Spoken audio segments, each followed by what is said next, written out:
For decades, millions of Americans have been living under a shadow they rarely discussed until they tried to leave. You've been there. You land a better job, a higher salary, or perhaps you want to start your own business to compete in the market you know best.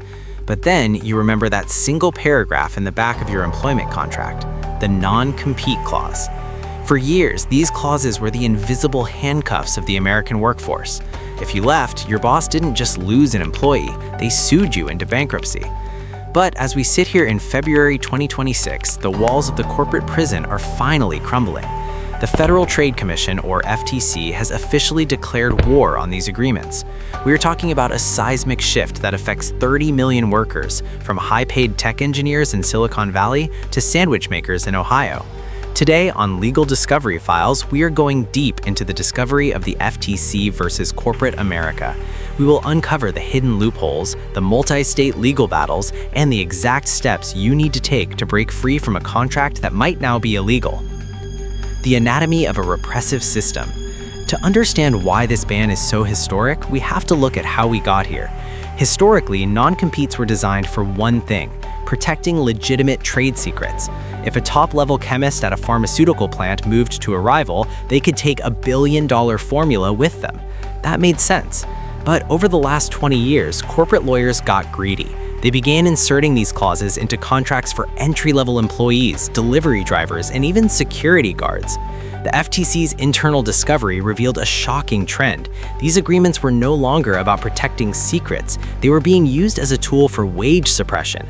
By preventing workers from moving to competitors, companies effectively eliminated the free market for labor. If you can't leave for a better offer, your current boss has no incentive to give you a raise. The FTC estimates that this ban will increase worker earnings by nearly $300 billion annually. Think about that number. That is $300 billion that was being kept in corporate coffers, now flowing back into the pockets of the American middle class. The FTC final rule versus the judicial revolt. The legal battle of 2026 isn't just happening in HR offices, it's happening in the highest courts of the land. When the FTC issued its final rule, the backlash from corporate America was instantaneous. The U.S. Chamber of Commerce, along with several multinational corporations, filed massive lawsuits to block the ban.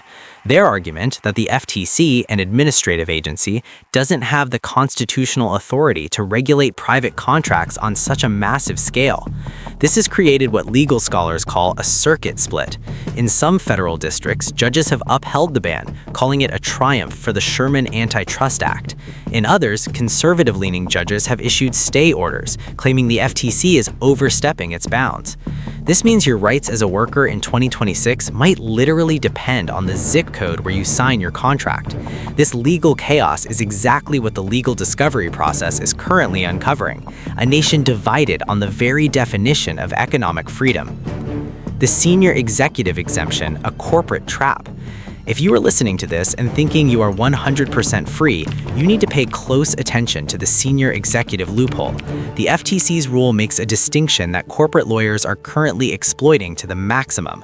While the ban applies to the vast majority of workers, it allows existing non-competes to remain in place for senior executives, defined as those earning more than approximately $151,000 a year who are in policymaking positions. Here's the catch. We are seeing a surge in title inflation. Companies are suddenly giving middle managers and senior developers fancy new titles like Associate Vice President of Policy without a significant raise, just to argue in court that they are senior executives and therefore still bound by their non-competes.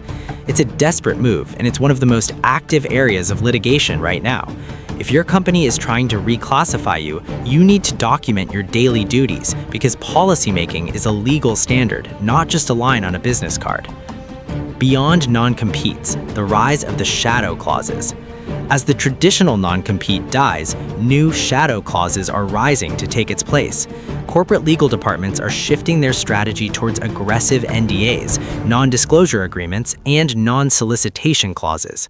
While a non-compete stops you from working for a rival, an aggressive NDA might be written so broadly that it prevents you from using any skill you learned at your previous job, claiming it's a trade secret. In the 2026 legal landscape, the courts are beginning to strike these down as well. Judges are calling them de facto non-competes. If an NDA is so restrictive that it functions as a ban on working elsewhere, it violates the spirit of the FTC rule. But fighting these requires a deep understanding of the discovery process. You have to prove that the information the company claims is a secret is actually common industry knowledge. This is where the battle for your career will be won or lost in the coming months. The economic impact and the road to the Supreme Court. Why does this matter for the economy at large?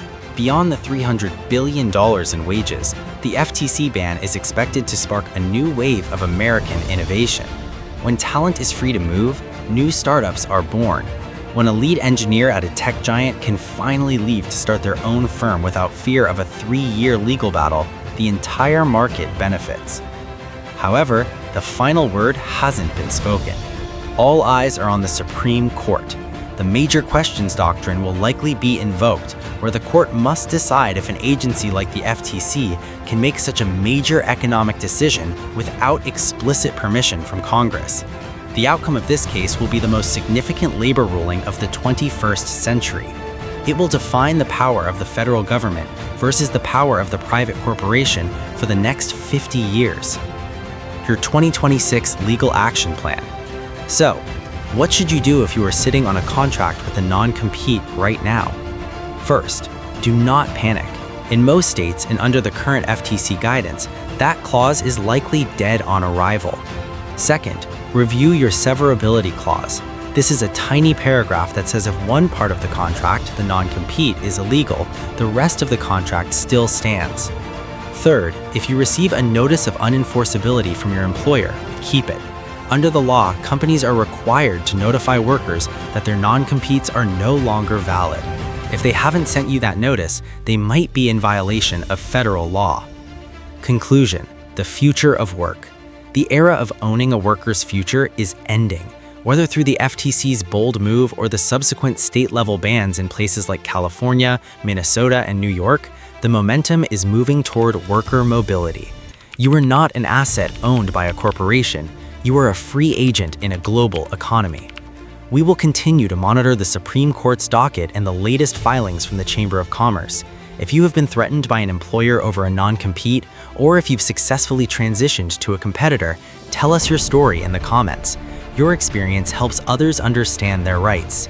Don't forget to subscribe to Legal Discovery Files as we continue to uncover the truth behind the legal battles that define our lives. I'm Richard, and thanks for watching.